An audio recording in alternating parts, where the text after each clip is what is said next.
again, everybody, and welcome to What's New. I'm Betsy Kling along with Jay Crawford. And you see we're a little further apart than normal. You know, we're doing the safe distance as well. We have 3 feet plus between us. So hello over there. I like you no less. Ah, thanks. It's just we have to be a little further apart. With that in mind, all of our guests today will be joining us from a location other than our desk here. We encourage everyone to please try to do the same wherever you are. Now, here's what's new at 5 o'clock. Governor Mike DeWine speaking less than 2 hours ago, closing all fitness centers, gyms, bowling alleys, public recreation centers, movie theaters, and indoor water parks statewide until further notice. This on top of the closures yesterday of all restaurants and bars, with the exception of takeout and delivery. Plus, live pictures right now of the drive-through testing line at the Cleveland Clinic. By mid-afternoon, the clinic was recommending if you weren't already in line, don't go, because the over 1,200 cars that were in line were more than the clinic could test up until closure at 7 o'clock tonight. And also the CDC now recommending to keep all gatherings to 10 or fewer people, not the 50 that was originally recommended. And Wall Street's reaction to all of this, the biggest single sell-off since the crash of 1987. The Dow down just a tick under 3,000 points. All 3 indices today losing at least 12% for the day. Also, the governor today made what he called a very difficult call to postpone tomorrow's elections. This is what a lot of people have been talking about. What are we supposed to do? Election day has now been postponed to June 2nd. It's not as easy as the governor just making that decision on his own. Mark Namick has been following this angle, and he joins us now from the Cuyahoga County Board of Elections. Mark? Hi, Betsy. This is an extraordinary decision because voting's been going on for almost a month and a lot of preparations were underway, as much and including ballots going out the door, machines getting ready for tomorrow morning. Here's how the governor explained it. It is clear that tomorrow's in-person voting does not conform and cannot conform with these CDC guidelines. We cannot conduct this election tomorrow, the in-person voting, for 13 hours tomorrow, and conform to these guidelines.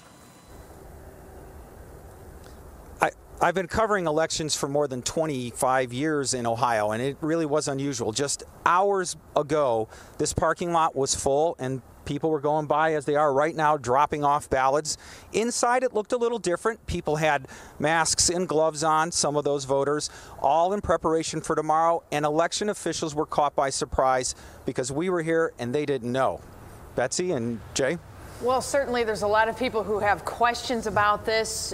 Do they wait to call the Board of Elections to find out more information? Obviously, this just basically means there's a pause on everything and wait for more information. Is that what we're supposed to do? You know, right now you can go to the elections website and look up your voter information and request a ballot, and it will get to you. They have a lot of preparation to do to get ballots out to people, so they're saying be patient. But you have a lot of time now between now and June 2nd to request a ballot and send it in. And their goal is to get as many people to vote by mail without human contact before June 2nd, when the official election day will resume. And again, this box over here may be your best friend when it comes to voting. So, Mark, I was under the impression that the governor was filing a lawsuit to postpone this. Is a judge going to hear this? Is this a final decision that it is postponed permanently until June 2nd? Well, no, and Jay, that's a great point. By making this announcement, they really are suggesting it's on hold. They need a judge to sign off on it, so they're filing the paperwork. This will likely happen before tomorrow morning, because if not, what will people do? The elections officials are kind of feeling like they don't know. So I think we're going to get a decision probably before midnight. Well, we're certainly going to need one, because otherwise people will wake up in the morning and not be sure what to do, whether they vote or not. I'm sure they can stay up with the very latest here on Channel 3 and also WKYC.com. Mark, thank you very much. We appreciate it. Now to another big story. Hundreds of people are waiting to get tested outside the Cleveland Clinic. Will Ewick is there now. Will, We were told earlier today there were as many as 1,200 people waiting in line to get tested, and that there was no way they could get all of those people tested by 7 o'clock. What does the line look like now? And is there any indication that hours may be extended if they don't have enough time to get those that need to be tested? Yeah, Jay, actually, this is the first time I think you could see the end of the line, can actually see where they're trying to get, which is that W.O. Walker building here. Again, this is a joint effort from the Cleveland Clinic and University Hospitals to do this rapid coronavirus testing. What these people are doing, they're in their car, and right now they're circling into this parking lot. They'll come back out and then go back into the parking garage. And this is the second parking lot that was kind of acting like this, almost a drive-through. So they had multiple parking lots that cars were going in and out of, as well as wrapping around several blocks. There were a lot of cars in line all day long, and so much so they had about 400 already in line in these parking lots at about 2:30 this afternoon. So they had to cut it off because they knew that those numbers, it would take them till 7 p.m. to get all of those people tested.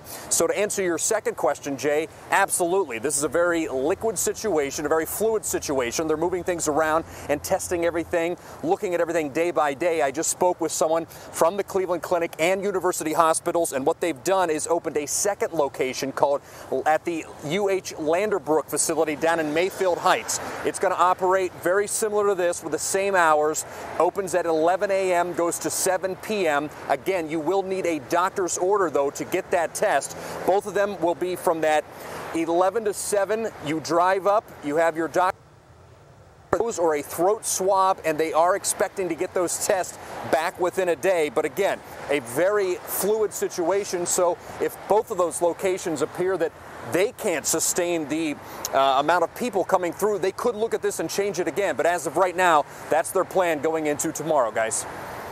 All right, Will, thank you very much. Obviously, it is of the utmost importance that those that need to get tested do so. We appreciate it. Monica Robbins is here now to talk about some of the issues relating to the virus. Monica, for starters, some new numbers out from the Center of Disease Control. And I found these very interesting because we're hearing that the mortality rate here in the U.S. is not what it's been in China and in Italy in particular. Currently in the United States, there are 4,166 cases, 4,166. 4,154, all but 12, are classified as mild conditions. What do you make of those numbers? Well, that's grateful. I mean, you know, it's interesting, though, because Dr. Acton just put out our numbers today, and we had 14 people hospitalized from the 50 cases that she announced today. But I think it's important to bear in mind, we know that 80% of these cases are mild.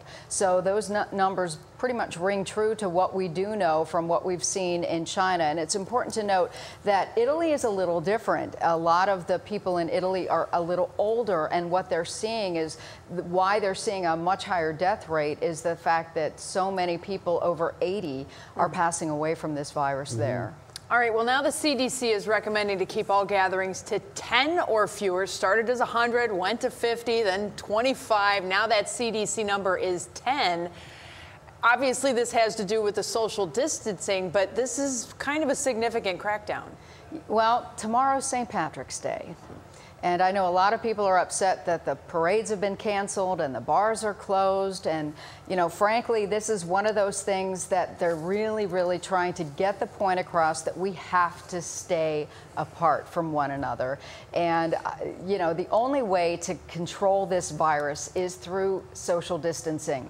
And again, it's to prevent us from not only getting the virus, but giving the virus something to live on and replicate and spread.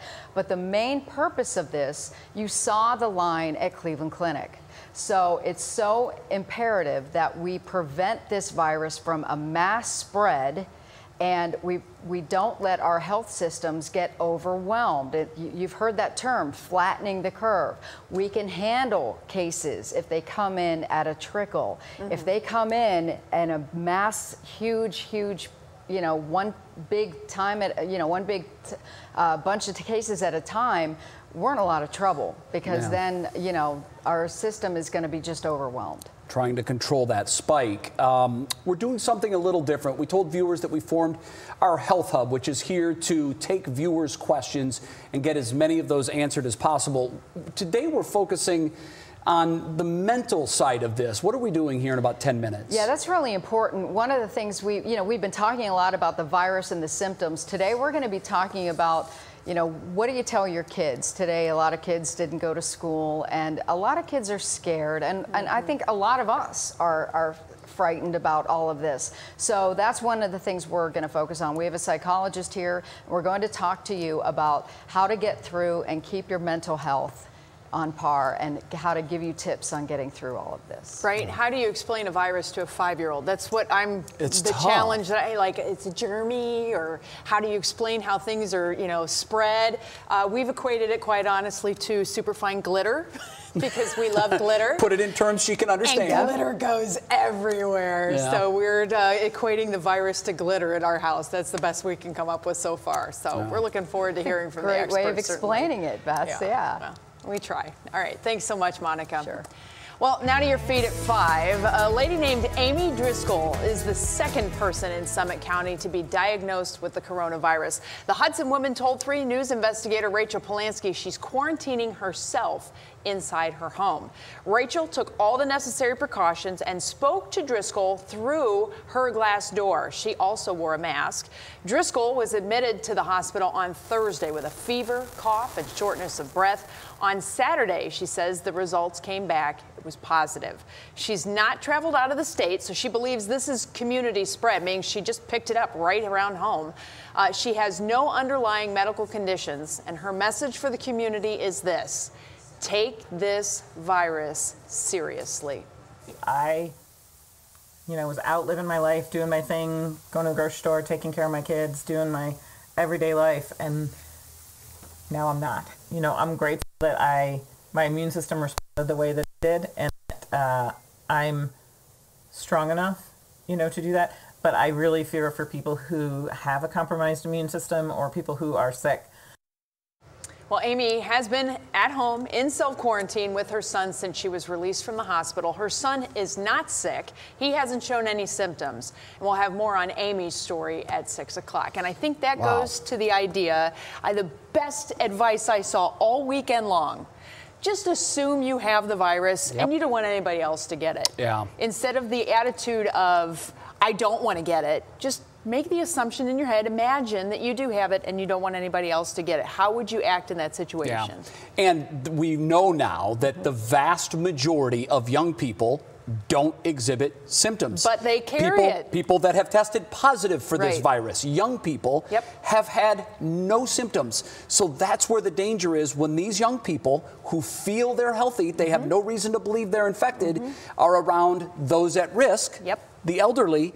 You potentially are giving this virus to an older person that is not equipped to fight it off. So I like that advice. Just assume you have it and everyone around you has it, and it will help with containing the spread. Don't be a spreader. That's Please, the hashtag that a lot of folks are starting to use. Don't be the spreader, certainly. All right, well, let's get a check of some of the other headlines that are making news. Sarah Schuchman is at her desk in the newsroom with that. Hi there, Sarah. Hi, Jay and Betsy. I think the other part of this is the economic fallout, of course, that everybody's been talking about today on the state level, on the federal level as well. In fact, U.S. airlines and cargo carriers are now asking the federal government for help here. They're looking for grants, loans, and tax relief to help them recover from a sharp downturn in travel due to the coronavirus. Their requests could top $50 billion. They also want a federal excise tax on fuel, cargo, and airline tickets suspended through the end of next year. Now, among Ohio's 50 cases of the coronavirus is one Lorain police officer. The Elyria Chronicle-Telegram says the officer tested positive and is now in quarantine. Now, the name of that officer has not been released, and Police Chief Jim McCann told the paper it's not known where the officer came into contact with the virus or with whom. We reached out to Lorain Police, but we haven't heard back ourselves. And tonight, a local nonprofit wants to make sure your pets have enough to eat during these difficult times as well. The Pet Food Pantry in Richmond Heights, which is located inside of Canine Kingdom, is adding an extra distribution day this Saturday from noon until 3 o'clock. To be eligible, you just need to fill out an application at ccscupboard.com. Again, this is for pet food. That pantry runs on donations, so maybe you're someone that has some extra food to share. It can all be dropped off this week during the day at Canine Kingdom. That's on Highland Road. We really have to take care of everyone at this point. We've talked about helping your neighbors, reaching out to them to see if they need help. Pets in that equation as well, guys. Absolutely. Sarah, thanks. Yep. After a quick break, our Health Hub focuses on the risk to pregnant mothers and their unborn children. Plus, what to tell your kids about the coronavirus fears. And Stephanie Haney is coming up with some information on clicking in Cleveland. Hi there, Steph. Hi, Betsy. You know, a lot of people have unexpected downtime that they weren't looking forward to, but now we have some ways you can spend that. And also with St. Patrick's Day coming up, the best places to get takeout here in Cleveland.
Well, as we continue to learn more about the coronavirus, we know you are going to have more questions and more concerns. Yeah. Senior health correspondent Monica Robbins joins us now from the newsroom.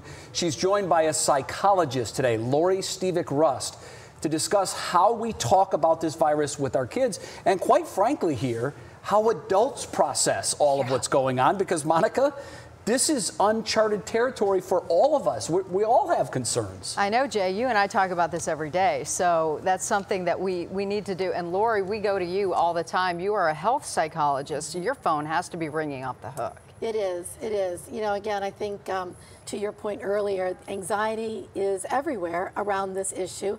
And it's appropriate that we're anxious, it's appropriate that we're fearful, but it's what we do with that and how we translate that anxiety and fear into behavior that really matters. So let's talk about kids, because today was really the first day that a lot of kids aren't going to school. They're out of school and they're trying to figure this out. What do parents tell their kids how to deal with this or explain you know, there's so many unknowns with this. Yeah, well, I think the first thing that we always have to remember as parents is children take their lead from us. So it's not what we're saying, it's what we're doing. They're looking at our nonverbals, they feel the tension in the home or the calm in the home. So it's really important that we pay close attention to how we're reacting, because that's going to translate.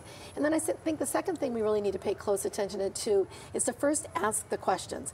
We make a lot of assumptions that kids know things that maybe they don't, or they have ideas and fears that are not rational and not based in evidence. So I think you first start with asking questions about, what do you know about this virus? What do you understand about why you're home from school? And you start the dialogue there, because then that gives you a chance as a parent to self-correct the messages that are not accurate. And at the end of the day, as parents, our job is to say to them, you're safe, we've got you safe, you're okay in this house, and here are the things we need to do to stay safe.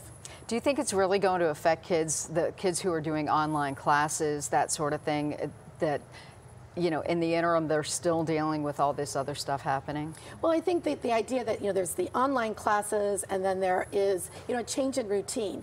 Children thrive in routine. So in whatever way we can keep a routine going in our home when they're not in school and they're doing classes online, children need routine, they need a habit, and they need to feel a sense of safety. And in whatever way we can create that in our home now, it's really important that we do that. All right, Lori, we're going to come back and talk to you about adult anxiety in just a bit, so stay with us. Okay. The other thing that I want to tell you about is that coronavirus is making all of us a little nervous. We know that, but it can be especially unsettling for expectant moms. Researchers are closely watching women with COVID-19 who have gone on to deliver, and although the sample size is small, the news is encouraging. Out of 34 women monitored in other countries, all went on to deliver healthy babies. There were no reports of mother mortality, and tests of cord blood and amniotic fluid showed all the babies were negative for COVID-19.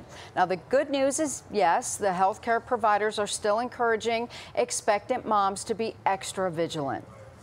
We're not seeing a lot of different data in the pregnant population, but they do need to take greater precautions because of their lower immune system. I've suggested to some women who are early in their pregnancies to stay in close contact with their doctor and potentially seek prenatal care in their home versus going to the doctor's office or clinics inside of the hospital. Not surprising, because the advice for expectant moms right now is to stay home unless it's essential travel. It's also important for those moms to reduce stress, which can further lower the immune system. So if you're seeing any symptoms such as high fever, muscle aches, or trouble breathing, obviously call your doctor immediately. Definitely. Well, thank you so much, Monica. We'll continue to monitor, of course, and have more information from you coming up in just a little bit. We're also keeping an eye on the forecast, which thankfully continues to be easy peasy, although a few showers seem to be showing up in the radar, Matt. Yeah, a little blip of some rainfall here this evening on into tomorrow morning, Betsy. But other than that, we're dealing with a spring-like week. I think the thing that everyone's going to enjoy is the temperature warm-up. We've got some spring-like temps this week, and that's good news for everyone that maybe wants to get out in the backyard and play, as we'll have much warmer conditions than what we dealt with over the weekend. A little brief cool spell, but the clouds, boy, they have thickened up across northeast Ohio this afternoon. You can see the rain moving in from the west now. Areas near Sandusky, Norwalk, down towards Mansfield will be the first to see the rain. And this will overspread northeast Ohio this evening. So if you have evening plans, take the umbrella. Mainly just light to moderate rain at times. Then we should get a break overnight tonight. But as the big picture shows, another front off to the north. This is what we have to wait to clear. So we're going to keep rain in the forecast. Just scattered showers all the way through your midday hour tomorrow. But look at the system out in California, just pumping rain, 4 to 5 feet of snow out in the Sierra Nevada from that. That will drive our weather system later this week. So rainfall chances tonight really ramping up this evening, becoming more scattered as we go throughout the overnight. And as we take you hour by hour, you can see not really well organized, but we are going to be dealing with those shower chances and mild temperatures overnight tonight. Should stay in the upper 30s, lower 40s. Tomorrow, some morning showers, then we'll start to clear things out. Notice the clearing skies by afternoon. We have temperatures that will be up near 50 50 again down to the south with the wind off the lake, a little bit cooler up towards Cleveland. Should be a nice afternoon, though, and a nice evening as well. And then we talk warm up beyond that. Look at the temperatures as we go throughout the week. I think mid and upper 60s ought to do it on Thursday and Friday. That's out ahead of another weather system. Universal Windows Direct 7-day forecast, 65 on Thursday. That's our next real chance of rain from Wednesday night on into Thursday. And you can see on into Friday, chance of showers and thunderstorms. Temps will fall sharply, and we're back down to the 30s and 40s as we go on into next week.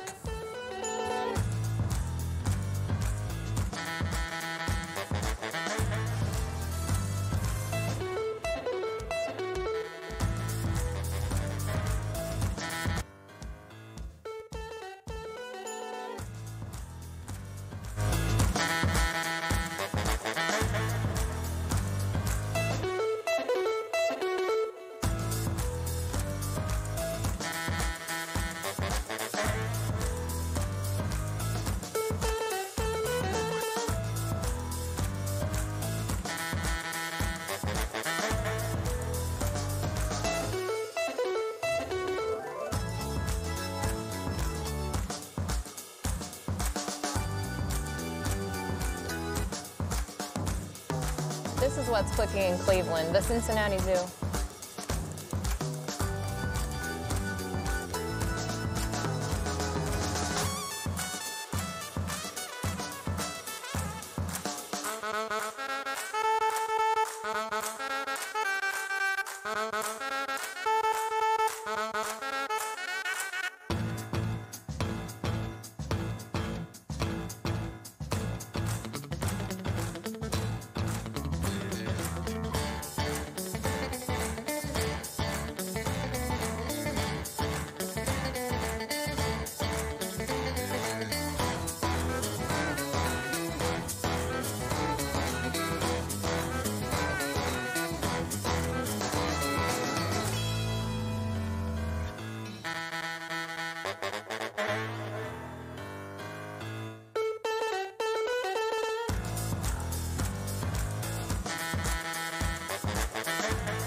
All right, we are one weekend into social distancing at our house, and already we've had a few little skirmishes, so I'm sure we're not the only ones dealing with this, and folks want to know what they can do to burn off some cabin fever. That's true. There's a lot of people with unexpected downtime of all ages, so we're helping you out, finding some things for you to do, starting with Cincinnati Zoo's Home Safari Facebook Live. You can do this right from wherever you are every day at 3 p.m. They kicked it off today with this celebrity, Fiona the Hippo.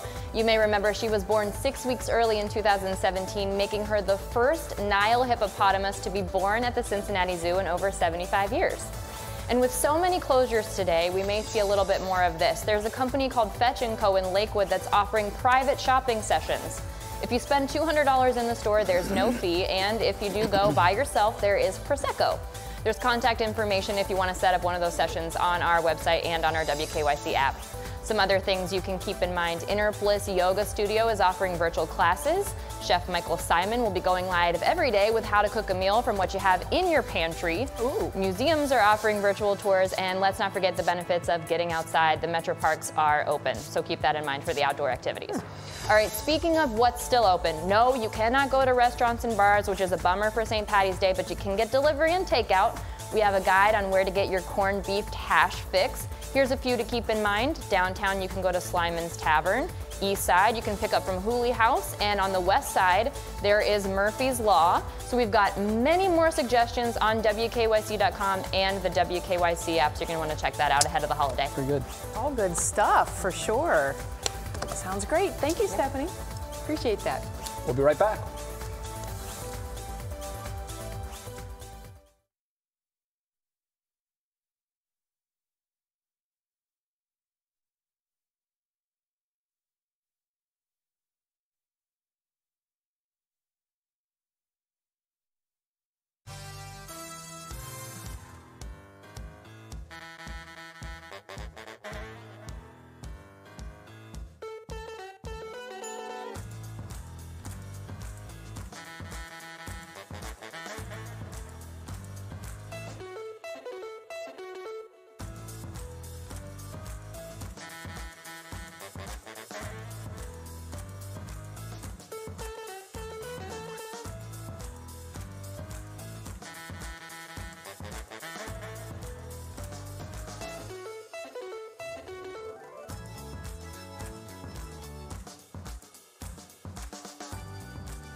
bishops in Ohio, including the diocese.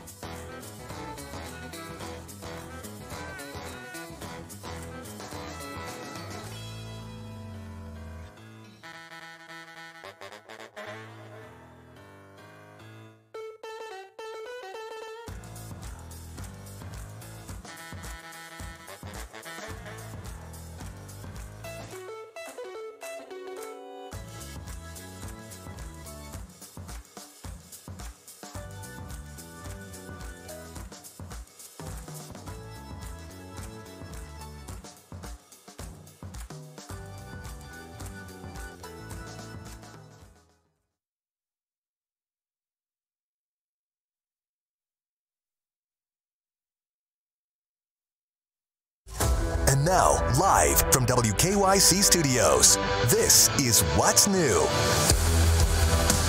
Happy Monday, everybody, and thank you so much for watching What's New with Jay Crawford and myself. The coronavirus is creating a new normal for a lot of people, and today Governor Mike DeWine announced there are 50 cases now in the state of Ohio. The governor also announcing he's closing all fitness centers, gyms, bowling alleys, public recreation centers, movie theaters, and indoor water parks statewide until further notice. This on top of the closures yesterday of all restaurants and bars statewide except takeout and delivery. And the governor filed a lawsuit, which is the beginning of the process to delay the Ohio primary elections until June 2nd. He submitted that lawsuit to a judge for consideration. All right, the decision to close restaurants and bars to all in establishment seating will definitely have a major impact on our economy. Danielle Serino, live at Job and Family Services downtown. Danielle, you talked to a man a short while ago who just filed for unemployment and a small business owner as well. What can you tell us? Yes, well, I can tell you that both of them are hurting. For the man, he was a line cook at Mabel's Barbecue in downtown Cleveland. Obviously, he is out of work and he has a family that he needs to support. And he doesn't know what to do. He tried to apply here online. There was some sort of glitch. Then he tried to call the unemployment office, and the lines there, the waits on the phone are just ridiculous. We tried, they said, it's unprecedented how many people are trying to get benefits. They hung up on us after 5 minutes of recording. Our small business owner, she owns an eyeglass store in Cleveland, and customers aren't coming in for a number of reasons. One of them being they have to be in such close contact with her, and nobody wants them these days. I had a lot of cancellations. And you see we're at a new spot, so Saturdays are a really busy day for us. And it was like ghost town over here. But there is good news for both the small business owners and the individual employees, because the state just changed employment benefits. You don't have that typical 1 week delay where they see whether you're eligible for processing. They're expediting checks. People who were quarantined, they're eligible too. So that's all good news for these people. Also, they usually ask you to look for a job actively when you are on unemployment. They are waiving that as well. For small business owners, the governor is applying for an emergency injury relief fund where small business owners can qualify for up to $2 million in low interest 30-year loans to help their businesses. So hopefully this will get them through these really tough times, unprecedented times, so they can survive through the break as well as flourish afterwards. Of course, the financial story is much larger than that, too. Danielle, the Fed slashed interest rates to near zero, which sounds like it's really a big deal, and that could impact mortgages. Is this a good time for people to refinance?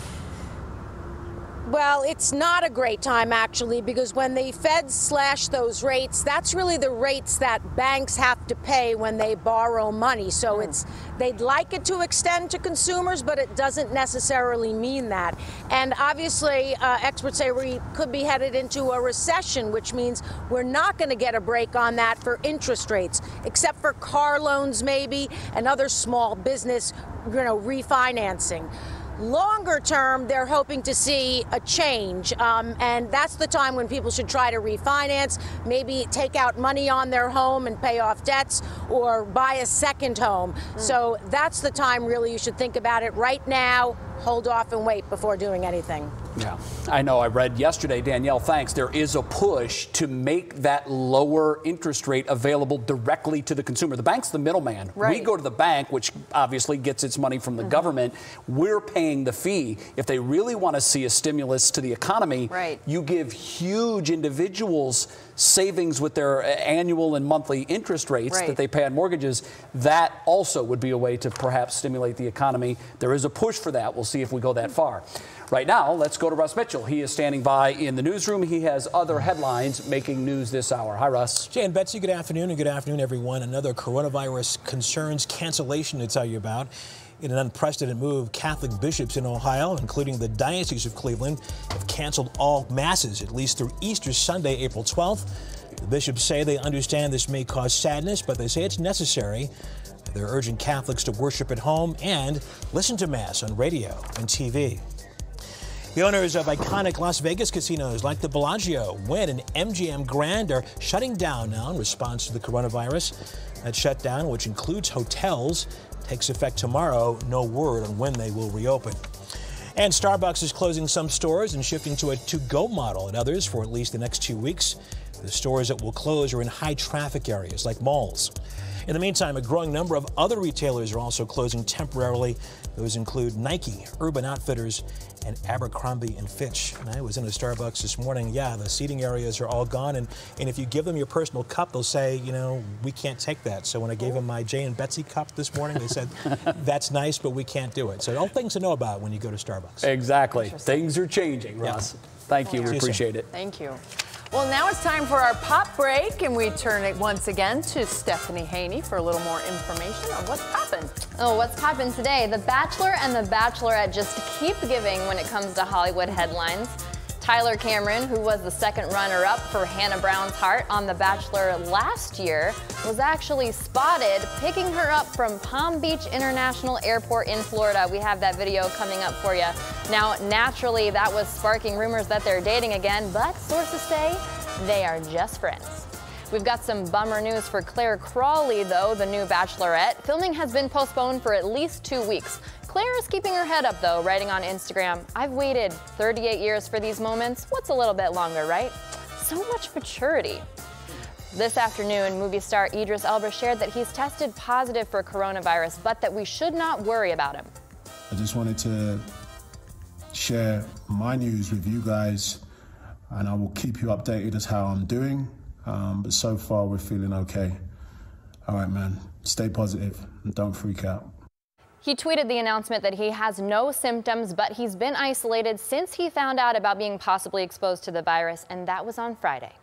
Tom Hanks, who also tested positive, is keeping us updated and laughing from Australia with a post thanking his helpers and sparking a debate over the right way to eat Vegemite.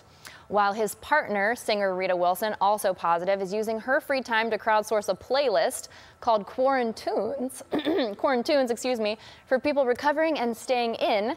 Some of her suggestions for listening in isolation include her song, Girls Night In, Locked Up by Akon, and Stuck With You by Huey Lewis and the News. That girl's got a sense of humor. Meanwhile, other celebrities are sharing messages of love and advice, like Lady Gaga, who says when we feel powerless and out of control, we can fill that space with kindness. And Miley Cyrus reminding us to make smart decisions, be considerate, and take care of one another.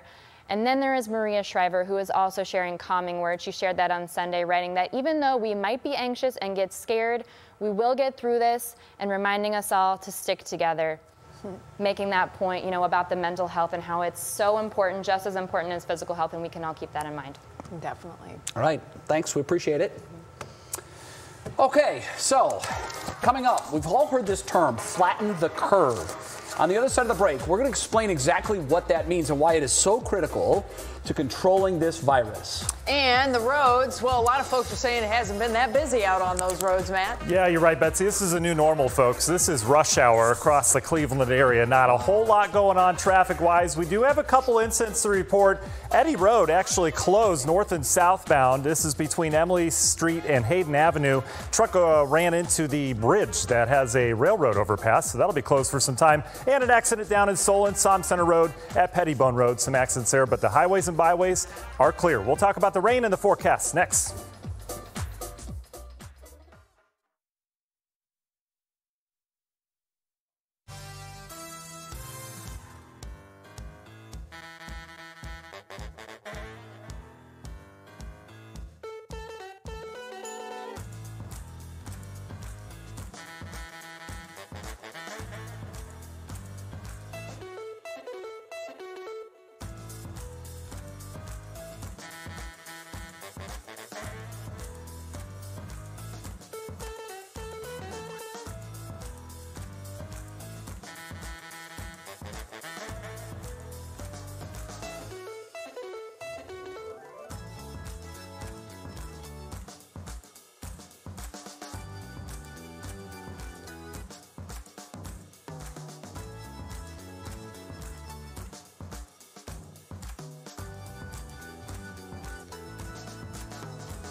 All right, everybody, we kind of carry on, right? We got to see some sunshine over the weekend. At least we could get out and about a little bit. And for all those who are encased in their homes, Matt, please tell us we can get out and about some more. Well, I'll tell you, a little rain this evening, but I just posted a video on my Instagram yesterday. The kids were out playing in the rain and the mud. I mean, they love the rain. You know, as long as it's not lightning, get them outside. Just tell them to go play for a little while. It's pretty easy. But we've got a spring-like week ahead. I want to talk warm temps first. It's March, right? We're now in mid-March. How fast are we flying through time here? So what are our warmest March temperatures? Wanted to take a look at that. So here's the last few years. So far, we've hit 67. That's been our warmest temperature this March. 74 last year. We had kind of a cooler year back in 2018, and then 70s back in 2017 and 16. Our average warmest temperature for March is 70. So we're kind of in line with that. The warmest has been, remember 2012? That was just such a warm March. We had the trees budding already, streak of 80s. And then look at the coldest. 1915, I went back and looked at that. It didn't get above 46 degrees in March. It was just an awful year, just chilly around here. So why do we talk warmth? Well, we've got a shot at upper 60s perhaps as we go into Thursday and Friday. A decent spell of some warmth around here, but we've got some bouts of rainfall first. So let's get through the rain. We've got some moving in, even mixing with a little bit of wet snow up in the upper levels of the atmosphere out over the lake. Not expecting any of that, but rain is going to overspread northeast Ohio this evening, already from Sandusky down towards the Norwalk area, approaching Lorain County here shortly. It'll be in the greater Cleveland area, I think about an hour, hour and a half or so. And this is a quick dose. Light to moderate rain will push through this evening, so if you have evening plans, do expect some light rain to move through. Should get a nice break beyond that. Then we've got a cold front well off to the west. That will push some more scattered showers in here, not just overnight, but on your Tuesday as well. We get that system out here, we quiet down a little bit, and then we deal with this. This is a pinwheel of moisture, 4 to 5 feet of snow in the Sierra Nevadas. This is going to bring all sorts of moisture in waves across the central half of the U.S., and that in turn will bring us waves of rain and warmer temperatures later this week. So hour by hour through your forecast, scattered showers as you're out the door tomorrow morning. Temperatures near 40 degrees. Should be a pretty mild start. By afternoon, we start to dry things out, and I think we see sunshine as we go through your Tuesday afternoon. Temperatures, much like today, in the 40s. But then it warms up after that. Wednesday, kind of the in-between day, 54 degrees, a little cooler near the lake with some late day rain. And then the rain comes in waves Thursday, Friday, but temperatures impress before they cool down this weekend, back into the 30s and 40s Saturday and Sunday. Jay? Wow. 60s to 20s. Welcome to Ohio in March, right? Well, if you're looking for some ways to pass the time at home, and I'm sure you are, it might be worth thinking back to what we did before the days of Netflix and Wi-Fi. What did we do, Betsy? The olden days is what is being referred to here, and it's board games. They've entertained generations of families, so our Mike Polk decided to revisit some classics and see if they still hold up. Hey guys, it's Mike. I know that a lot of people are kind of hunkered down at home right now. Maybe you're running out of things to do. So I thought maybe I'd give you some tips, look back at some of the classic board games from when I was a kid that I had so much fun playing back in the day, and see which ones you guys might have fun playing with your family. Candyland. What you're trying to do, obviously, is to get all the way to here, to King Candy's castle. And then along the way, as a kid, what you do is you get to go through Nana's Nut House, Peppermint Forest, and all of these candies that you don't get to eat. Sorry, this one's a real fight starter. Your sister's here, and you get to slide, and you're like, sorry. And then your sister's like, Mom, Michael sorry'd me again. And she's like, shut up. And that's that game. Operation. Now this one is frustrating. You're gonna be okay, sir. You're in good hands. Clue. It is never too early to start teaching children how to solve murders. I've always said that. The game of life. Hey kids, you tired of being a kid and having fun and no responsibilities? Want to play a game where you get to pretend to be a grown-up, get a job, get a lease on a car? Here we go, let's see how many babies I get. It's got twins. Mazel tov. Responsibility. Having fun yet, kids? All right, so those are some quick reviews of some of the cherished games from my childhood that you might want to try out if you find yourself hunkered down with your family, or probably just go on the internet. It's way better. All right, Mike, so you are at your desk now. What is your favorite board game? I did not feature it there. It's actually a game called Mousetrap that my neighbor friend Mickey Nemeth had. My family would not buy it for me. I think it was expensive or something, but it had a million different pieces to it, and you could try and like catch a mouse if you played it right. But I remember it. Right? Do you remember it? Yeah, very well. That was my favorite. How about you guys? Jay? Trouble. Do you remember Trouble? You had the little pop and dice thing. Oh, yeah. Remember that? Solid, yeah. I didn't really love the game so much, but I loved that little sound that it made when you popped the globe. That. I love that game. What's your favorite, Bets? I liked Hungry Hungry Hippos and Rock'em Sock'em Robots. Oh, wow. Rock'em Sock'em was very great. aggressive. Yeah, but, aggressive yeah, totally. games. But I also like Sorry in the Game of Life, so that you've put a spin on it. Battleship Kind of was spoils fun. That is true. Battleship was always good fun. My Battleship. Mike, thank you so much. I know I needed that laugh, and I hope everyone else enjoyed it as much as I did. Watch for more dispatches from my house as this continues. We will. Up next, flattening the curve. You've heard it throughout the last week or so. What does that mean, and how will that lead to the eventual light at the end of this tunnel? We explain that next.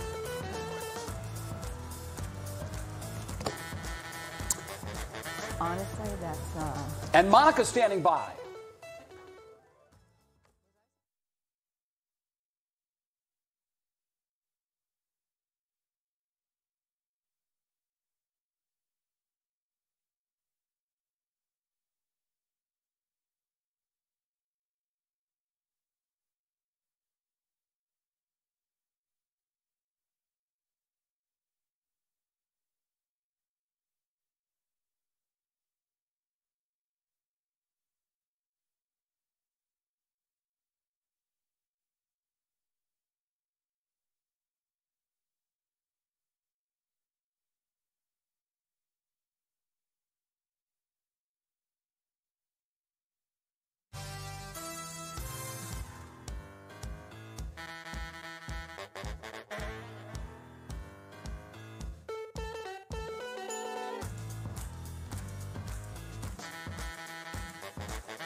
that was.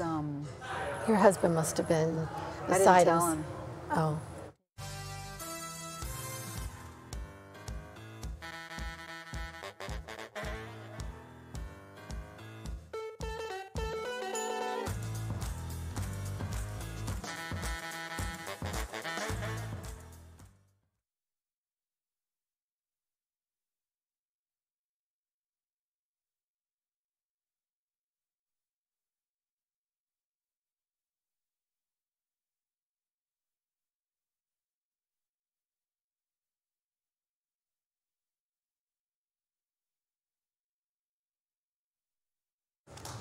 Welcome back to What's New. You have probably seen this graph. It's floating around social media. It shows flattening the curve when it comes to the coronavirus. It's been a big focus of health leaders. Well, the question is, though, what does that mean? Well, Janelle Bludow connects the dots for us. A disease specialist at Harvard estimates up to 60% of people could contract coronavirus. And while public officials are working to slow the spread of the virus, stopping it completely might be impossible. Yet slowing the speed of the outbreak could be vital to saving lives. It's called flattening the curve. The curve is a huge spike in cases that could overwhelm the American health system. Hospitals right now are already dealing with a bad flu season. If they are inundated with coronavirus patients, there may not be enough beds or critical equipment like ventilators available. That's why public health officials want to cancel mass gatherings, encourage people to work from home, and practice social distances. Those tactics may not stop the spread, but it could flatten the curve. Connecting the dots, I'm Janelle Bludow.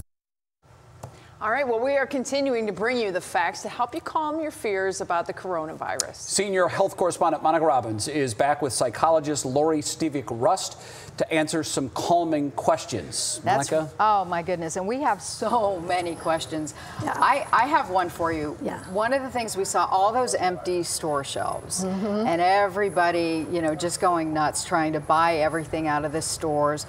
Explain the mental behavior behind buying up all the toilet paper. Yeah. What is that? And, how do you explain that? And then how do you control that? And is it something people need to control or is that okay? So it's a number of important points in there. First of all, fear and anxiety does a lot of things to us, right? And we all are feeling this. When we feel frightened or we feel overwhelmed, we start to feel out of control. And so our natural tendency is to try to figure out how do we get control of this, because we want to manage and mitigate some of that anxiety.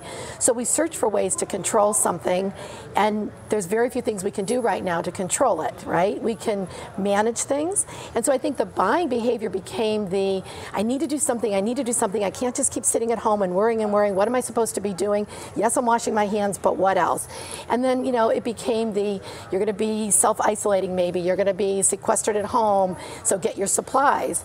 And, I wish I could tell you where the toilet paper thing came from, but I really don't know. I think, when one person posts one thing or says something, it then sparks a cascade for everybody else, like, okay, I don't know, but it sounds like we're having a run on toilet paper, we should all get toilet paper, as opposed to thinking logically about what you really need is, Advil, Tylenol, cold medications, alcohol swabs. You need the things that's going to keep you safe and healthy at home. But I think that hoarding or that gathering or there's a scarcity feeling is what we do when we feel out of control. So it is something now that everybody has their supplies, I hope. Yeah. There is something that now that you have it. So what do they do now?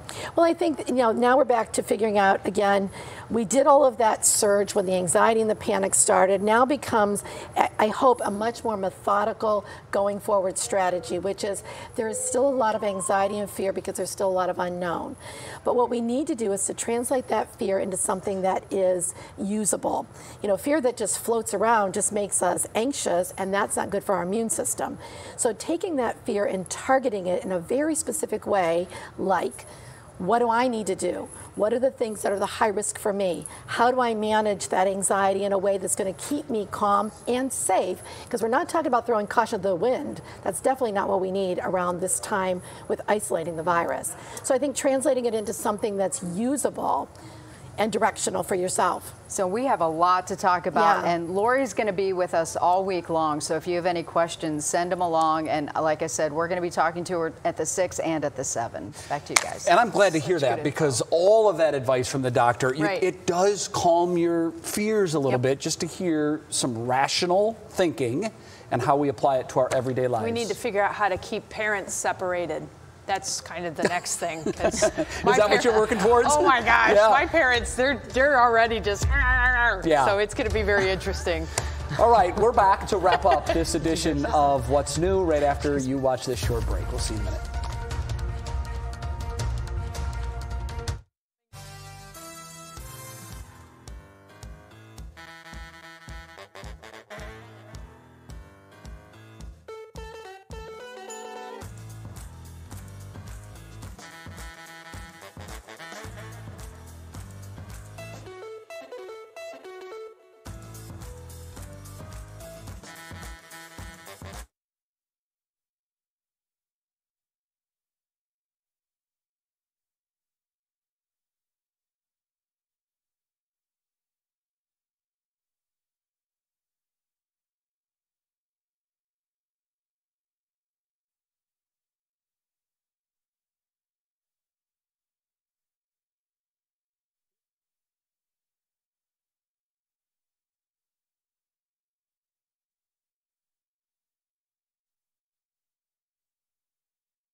Sure. Testing 1 2 3 4. 1 2 3 4. Hello, hello.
Hopefully our Worth the Watch puts a smile on your face. While under quarantine, one Italian neighborhood broke into song out their apartment windows. I love this. It's a special moment. Listen.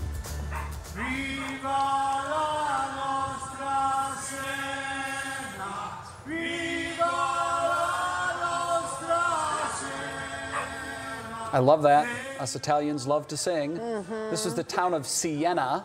Italians on social media have been sharing heartwarming examples just like that. That's so cool. Well, certainly our thoughts are with you, and thank you for joining us. What Matters Most starts now. Another day of big life changes. The CDC says no more groups of more than 10 people. More businesses ordered to close. We have live team coverage of the changes that are impacting our quickly changing lives. Plus, primary on hold. The governor taking steps to protect voters. Why this is not a done deal just yet. Testing lines closed. Cars being turned away from the drive-through coronavirus line after it hits